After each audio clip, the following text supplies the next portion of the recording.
इतके सॉफ्ट आणि fluffy pancake एकदा बनवले तर पुन्हा पुन्हा हेच बनवाल। त्यातही मैदा नाही, साखर नाही, फक्त 10 मिनिटात बनतात। मुलांच्या टिफिनसाठी किंवा सकाळच्या नाश्त्यासाठी खूप छान पर्याय आहे आणि सर्वात महत्त्वाचं हेल्दी आहे। चला तर मग रेसिपीला सुरुवात करूया।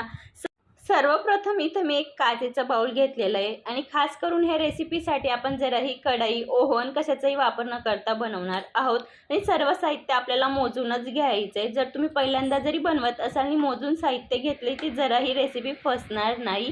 सर्वप्रथम इथं मी अर्धी वाटी गूळ घेतला आहे, पाव वाटी मी इथं दही घेतली आणि पाव वाटी इथं मी आपलं रोज जे वापरतो ते रिफाईन ऑइल घेतलेलं आहे। आता आपल्याला सर्व साहित्य व्यवस्थित मिक्स करून घ्यायचं आहे। जराही तेल, दही, गूळ वेगळं दिसायला नको आहे। जवळपास मी 3 मिनिटं एकसारखं व्यवस्थित एकाच दिशेने फिरवून घेतलेलं आहे। बघू शकता त्या पद्धतीने मी तुम्हाला स्पूनने पण वरती करून दाखवते। जराही याच्यामध्ये गूळचे जराही गाठी वगैरे राहिलेले नाही आहे आणि दही वगैरे वेगळं दिसत नाही। सर्व साहित्य एकसारखं झालेलं आहे। या पद्धतीने आपल्याला व्यवस्थित मिक्स करून घ्यायचं आहे। अगदी आपल्याला छान टेस्ट येण्यासाठी याच्यामध्ये मी 2 चमचा मिल्क पावडर ॲड करते। तुमच्याकडे असेल तर केली तरी चालेल आणि स्किप केलं तरी चालेल, पण मिल्क पावडर ॲड केल्याने याच्याचं खूप छान टेस्ट येतो। त्यासाठी इथं मी वापर केलेला आहे। 1 वाटी गव्हाचं पीठ घेतलेलं आहे, चिमूटभर इथं नमक घेतलं आहे, अर्धा चमचा बेकिंग पावडर घेतली, पाव चमचा बेकिंग सोडा घेतलेला आहे। आता आपल्याला सर्व साहित्य सुरुवातीला असंच मिक्स करून घ्यायचं आहे। जे आपलं दहीचं, गुळाचं आणि तेलचं मिश्रण आहे त्याच्यातच व्यवस्थित मिक्स करून घ्यायचं आहे। तर त्याच्यानंतर आपण गरजेनुसार याच्यात दुधाचा वापर करणार आहोत। खास करून काळजी ठेवायची, इथं दूध हे गरम पण नको आहे आणि फ्रीजचं पण नको आहे, अगदी रूम टेम्परेचरचं दूध पाहिजे। याच्याने काय होणार की आपला केक खूप छान सॉफ्ट आणि फ्लफी होईल। त्यासाठी इथं दूध अगदी काळजीपूर्वक रूम टेम्परेचरचंच वापरा। आता आपल्याला थोडं थोडं दुधाचा वापर करून मिक्स करत जायचं आहे। एकाच दिशेने मिक्स करायचं, या गोष्टीची तर खास काळजी ठेवायची। आपलं बॅटर अगदी हलकं फुलकं झालं पाहिजे इतपत आपल्याला व्यवस्थित मिक्स करायचं आहे। मी फ्लेवरसाठी थोडं विलायची पावडर आणि जायफळ पावडर ॲड करते। तुमच्याकडे व्हॅनिला एसेन्स असेल ते ॲड केलं तरी चालेल। याच्याने नॅचरल फ्लेवर येतो आणि खायला खूप छान टेस्ट लागतो। दूध मी इथे अर्धी वाटी घेतलेली आहे, पण आपल्याला पावच वाटी दुधाचा वापर करायचा आहे हे बॅटर बनवताना।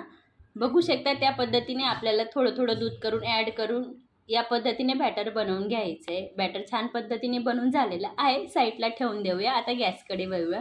गॅस ऑन करून मी इथं तवा ठेवलेला आहे। तवा थोडा जाड आहे म्हणून मी इथं तव्याचा वापर करते। त्याच्यावरून आपल्याला आप्पे पात्र ठेवायचं आहे आणि आप्पे पात्राला छान पद्धतीने आता तेल लावून घ्यायचं आहे। खास करून ही प्रोसिजर करायची, खाली तवा ठेवायचा, वरून आप्पे पात्र ठेवायचे। आप्पे पात्राचं तळ थोडं बारीक असतं, तर डायरेक्ट गॅसवरती आप्पे पात्र ठेवलं तर आपले जे पॅनकेक आहेत ते जळू शकतात खालून। त्यासाठी ही प्रोसिजर करणं फार गरजेचं आहे। खाली तवा ठेवायचं, वरून आप्पे पात्र ठेवायचे। मी छान पद्धतीने पूर्ण आप्पे भांड्याला तेल लावून घेतलेलं आहे। आता आपल्याला 1 चमचा बॅटर सर्व याच्यामध्ये सोडून द्यायचे। अगदी जास्त भरायचं नाही, आपल्याला अर्धच भरायचं आहे। 1 चमचाच बॅटर ॲड करायचं आहे। याच्याने आपलं पॅनकेक फुलायला छान पेस्ट भेटणार, अगदी फुल होईल, छान फुलणार आणि फुलायला जागा भेटेल। त्यासाठी खास अर्धच भरायचं आहे, अगदी 1च चमचा बॅटर टाकायचं आहे। बघू शकता त्या पद्धतीने मी सर्व आप्पे पात्र भरून घेतलेलं आहे। जे मी साहित्य दाखवलं आहे त्याच्यामध्ये 2 आप्पे पात्र एवढे पॅनकेक होतात। आता मी वरून थोडं गार्निशिंगसाठी इथं सीड्स वापरते। अगदी तुम्हाला हवं तर तुम्ही वापरले तरी चालेल किंवा तुम्ही ड्रायफ्रूटचे काप देखील घालू शकतात। त्याच्याने हेल्दी पण होणार नाही, दिसायला पण छान दिसेल आणि या मुलांना थोडं हेल्दी पण खायला भेटेल। मुलं आपण डायरेक्ट दिलं तर खात नाही, पण या पद्धतीने तुम्ही खाऊ घातलं तर मुलं खूप आवडीने खातात। त्यासाठी आवर्जून वरून वापरा। इथं मी सीड्स आणि बदामचे काप ॲड केलेले आहेत।